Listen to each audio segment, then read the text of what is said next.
All right, everybody, we are moving on to an important section here, marketing and lead generation. So I love this section because I get to share with you the same conversation, the same strategy that I have with people who hire me to grow their lead generation AI agency. So we talk about two things. So we talk about advertising and we talk about your marketing strength. So let's talk about first about advertising. There's two different types of advertising. There is marketing-based advertising. Think about the indirect route, like paid social media ads, Facebook, Instagram, things like that. Those are types of advertising in which you don't directly speak with the customer until they book an appointment with you. Then you have prospect-based advertising. Think about that as, for example, the direct route, cold calling. You are speaking directly with the client. So when you first start, you may not have a lot of marketing dollars. So you may gravitate towards the prospect-based advertising.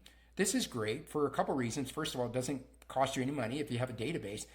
But there's another intangible reason why you might want to think about doing this at the very beginning. Those first couple calls or the first month or so when you're advertising via prospect based is you're going to get a lot of information from your clients. They're going to tell you, oh, here's why I don't want your service, or here's why I am going to take your service. They're going to give you all of the objections that you'll probably run into via a marketing based campaign.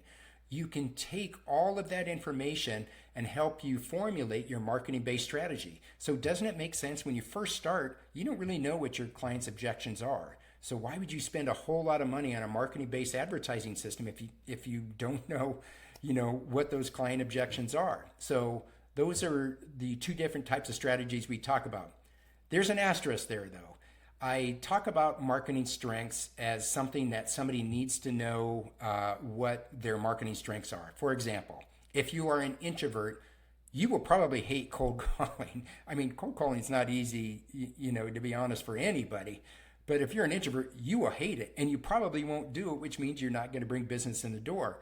So I have a strategy towards the end of this section I want to talk to you about that might be helpful for you.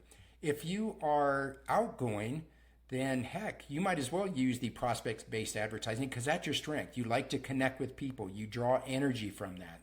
Now, don't forget, you're also going to grow your business both ways, both marketing-based and prospect-based. So you need to make sure you have somebody or know how to do the marketing-based advertising with Facebook, Instagram, and those other ways to bring clients in the door.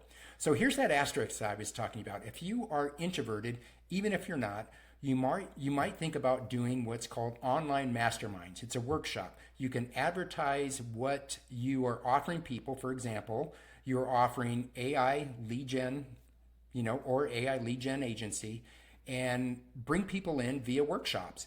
So you will have to spend a couple workshops until you get it fine-tuned, but once you have it, you can replicate that over and over and over. You don't even need to be on the call, which is great. So if you're an introvert, heck, you've already got it down and you don't have to do any more of those cold calling, especially if that workshop is working.